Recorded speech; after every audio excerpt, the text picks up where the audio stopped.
ever get that feeling? Like, you want to understand the heart of a story, but maybe without going through like every single detail. Oh, absolutely. Sometimes you just want the core, you know? Yeah, exactly. And that's exactly what we're doing today, right? We're taking this deep dive into The Return of the King. The grand finale, the culmination of it all. Really is a saga. Generations have loved it. And we've got summaries, laying it all out. But our mission today, it's to pull out the really big stuff. Those events, those character arcs, the things that really define this ending. It's like, what are the essential takeaways, right? Yeah. What sticks with you? What gives you that solid grasp of how it all wraps up? Exactly. So to set the stage a bit, we're picking up right after the Two Towers, right where we left off. Gandalf and Pippin, they're hightailing it to Minas Tirith, heart of Gondor. Urgent mission. Oh yeah, big time. Now at the same time, Aragorn, he's also realizing how dire the situation is, and he knows he's got to rally some serious forces if they're going to have a chance to help Gondor. So we got these two different approaches playing out right from the start. Yeah, and it's interesting, isn't it? It's like, on one hand, you've got Gandalf. It's direct intervention, almost like rushing to the ER. Right. Got to stabilize the patient. Fast. But then Aragorn, it's more, strategic, long-term mobilization. It makes you think about the different kinds of leadership a crisis calls for. Absolutely. It's fascinating. Gandalf, he's rushing to Minas Tirith because they need guidance right now. They need someone to bolster morale, to stand strong with them because the attack is imminent. Makes sense. But Aragorn, he's taking the paths of the dead, this legendary route. He's understanding the weight of history, the power of fulfilling those ancient promises, even if it's a terrifying gamble. Right. It's like Tolkien he's showing us these two parallel paths, right? Two very different ways to confront a single huge threat. Two sides of the same coin. Okay, so Gandalf and Pippin, they finally get to Minas Tirith, but they're not exactly met with open arms, are they? Denethor, the steward, he's not exactly thrilled to see Gandalf. He's got that deep-seated suspicion, doesn't he? For Gandalf, maybe for anyone who represents change. Yeah, definitely some friction there. Yeah. But there's this one moment, right, amidst all that tension.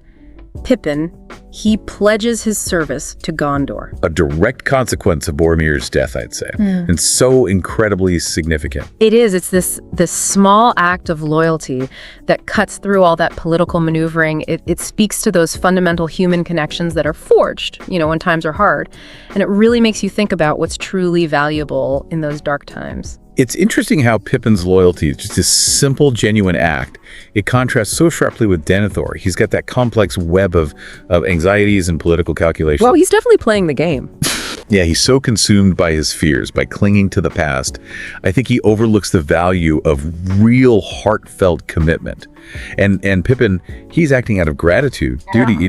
It underscores how personal sacrifices, those bonds between people, they end up being more powerful than any strategic alliance. More powerful than any army. And then, we can't forget that darkness creeping out from Mordor. Yeah. It's a physical manifestation of the evil they're all up against. Almost like it's suffocating the hope in Minas Tirith. You really feel it in the description. It's palpable. So with everything looking bleak, Aragorn makes a pretty extraordinary decision. He's going to take the paths of the dead. Not just risky, it's legendary. Yeah, it's not just some tactical move, it's stepping into legend, summoning a forgotten army. What do you think this choice tells us about Aragorn? About how he sees himself and what he's willing to do, to use, to win? I think it gets to the heart of him, Aragorn, he's not just a skilled warrior. He understands the power of his lineage, the burden, the weight of history. Taking those paths, it's not just about getting more soldiers. It's about confronting the unfinished business of his ancestors, fulfilling a responsibility that's been dormant for ages. It's like sometimes the scariest path, the unconventional one, that's the one that needs to be taken to secure the future. Makes you think, right? About when leaders need to look beyond the obvious solutions. Absolutely. Meanwhile, back in Minas Tirith, things are, they're not getting any better. Denethor, I think he's letting his distrust and maybe a growing despair drive him. He sends Faramir to defend Osgiliath. Against impossible odds. And knowing Faramir, he's so noble, it almost feels like Denethor is sending him to die. What could possibly be motivating him to do that? It's a tough one. But if you really analyze Denethor's motivations, I think it comes down to this. A potent mix of pride and a desperate need to control everything. Maybe, in his mind, Faramir making this heroic last stand, even if it fails, it would somehow reinforce his own line, like a defiant gesture against Aragorn's claim to the throne. So in a way, he's using Faramir to make a statement. Tragically, Faramir does fight bravely, but he gets seriously wounded. A Nazgul arrow. Devastating blow, not just for Gondor's defenses, but for Denethor too. He's already hanging by a thread. That poisoned wound, it was like a catalyst, pushed him over the edge. We see him descend into madness, that scene in the crypt planning to end his own life and Faramir's. Yeah. It's chilling. The depiction of how fear and grief, they can just shatter even the strongest person. I think Denethor's story, tragic as it is, it reminds us of a few things. First, the dangers of unchecked pride and the inability to adapt when the world is changing around you. He was a good leader once, but his stubbornness, his refusal to let go of what he saw as a threat, it ultimately destroyed him, and it almost destroyed his entire kingdom. It raises that question, doesn't it, about what kind of leadership really works when things are falling apart. It does, but even as Minas Tirith is almost consumed by despair, a glimmer of hope appears. The Riders of Rohan. That charge. I mean, can you imagine being there? Talk about a morale booster. Oh, absolutely. It's more than just reinforcements arriving, though. It shows the strength of alliances, built on mutual respect, shared values. Even in the darkest times, when everyone comes together for a common cause, that's where you find strength. But victory comes at a price. King Thew. A true leader falls. And in that moment, when everyone's reeling from the loss, we see Éowyn and Merry facing the Black Captain. He's supposed to be invincible, right? No man can kill him, according to prophecy. A prophecy Éowyn defies. She steps forward, reveals who she is, and it's such a powerful moment. It subverts everything you expect. It's a testament to the strength that can come from the most unexpected places. Tolkien was exploring themes of agency, of the power individuals have to defy impossible odds. And Merry, even though his role is smaller, it's still crucial, shows that even the smallest person can play a vital part in achieving victory. But yeah, she pays a heavy price for her bravery. And then, just when it seems like things are hanging in the balance, Aragorn arrives with the army of the dead. Talk about a game changer. It's more than just some random intervention, though. It's the culmination of everything he went through on the paths of the dead. He's not just bringing any army. He's bringing a force bound by oath, a spectral tide. What do you think the immediate impact of that is on the battlefield? Imagine you're fighting an enemy, and you realize your weapons are useless against them. The fear, the chaos it would sow. Total disarray. You would break their lines, completely shift the momentum of the battle. It's the power of legend made real. And it shows the strategic advantage of the unexpected. Meanwhile, amidst all this external chaos, Pip and Gandalf, they stop Denethor from taking his own life. That scene in the crypt, it's a harsh reminder that personal tragedies are happening, even in the middle of this massive war. And Denethor's suicide, a final dramatic act of a man who's lost everything. It really drives home the destructive power of despair, the tragic end for someone so powerful who clung to that power even as the world changed around him. His death does clear the path for Aragorn, but it's a poignant loss. It shows the toll the war has taken, even on those in charge. And then when Aragorn heals those who've been wounded by the Black Breath, it's not just an act of healing, it's a demonstration of his authority, a sign, a tangible sign that the prophecy is being fulfilled. He's not just a warrior, he's not just a king in name, he's embracing his destiny. And yet, the fight's not over, is it? The leaders of the West, they make this incredibly bold decision. They decide to march on Mordor. On diversion. To give Frodo a chance. A desperate gamble. What do you think that tells us about how they understand the true threat? I think it shows their selflessness. And that they understand the real battle isn't happening on a battlefield, it's happening in Mordor. With the ring, they're willing to face almost certain death just to buy Frodo time. It's the greater good winning out over individual survival. So they confront Sauron's lieutenant at the Black Gate, and the things he says, taunting them, claiming they've got the hobbits. It's psychological warfare, isn't it? Last-ditch effort to break them. But Gandalf, he sees through it. How does he stay so clear-headed in the face of, well, what seems like the end? Gandalf's wise. He understands Sauron. He knows Sauron relies on fear in deception. And he recognizes the inconsistencies in the lieutenant's claims. He refuses to be intimidated. It's that unwavering resolve even when the odds are stacked against you. The spirit of resistance. And then, of course, Sauron, he unleashes his full might. The true scale of the enemy is revealed. So while all this is going down at the Black Gate, we shift focus to Frodo and Sam. They're inside Mordor, and their journey is so much more personal, so much more dangerous. Sam rescuing Frodo from Cirith Ungol, even holding the ring for a moment. That's a testament to his loyalty, to his inner strength. What does that moment tell you about Sam? It solidifies him as the moral compass of this whole quest. He's willing to bear the ring, if only for a little while, to save Frodo.